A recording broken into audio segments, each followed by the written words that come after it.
Alhamdulillahi Rabbil Alamin. Innal hamdalillah nahmaduhu wa nasta'inu wa nastaghfiruh wa nu'minu bihi wa natawakkalu alaihi wa nastahdih wa na'udzu billahi min syururi anfusina wa min sayyiati a'malina. May yahdihillahu fala mudilla lahu.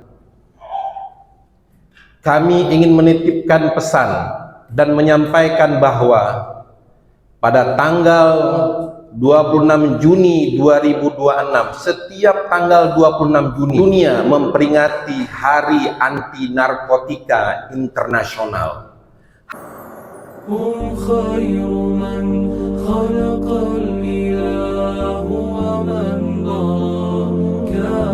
Oleh sebab itu, khotib pada siang hari ini membawa khutbah yang singkat dengan judul Jaga Diri dan Keluarga dari Bahaya Narkoba.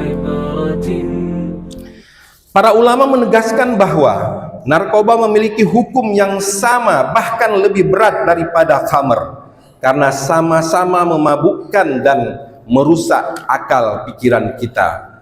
Di dalam sebuah hadis baginda Rasulullah SAW yang diriwayatkan oleh Imam Muslim, beliau bersabda, setiap yang memabukkan adalah khamr.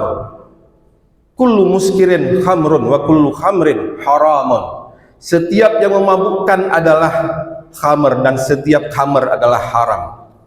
Maka penyalahgunaan narkoba salah satunya itu akan merusak akal kita. Dia akan menjadi paranoid. Kami menyampaikan di atas mimbar ini dan mengingatkan kita semua bahwa penyalahgunaan narkoba merupakan salah satu hal yang sangat mengancam kehidupan kita dan berbahaya, dan pada saatnya akan menghancurkan masa depan kita semua. Barakallahu li wa lakum fil Qur'anil azim wa nafa'ani wa iyyakum bima fihi minal ayati wa zikril hakim wa taqabbala minni wa minkum tilawatahu innahu huwas samiul alim. صلى عليك الرحمن أزكى الصلاة والسلام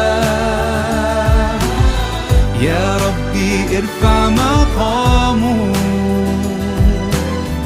دوما في كل مكان سيد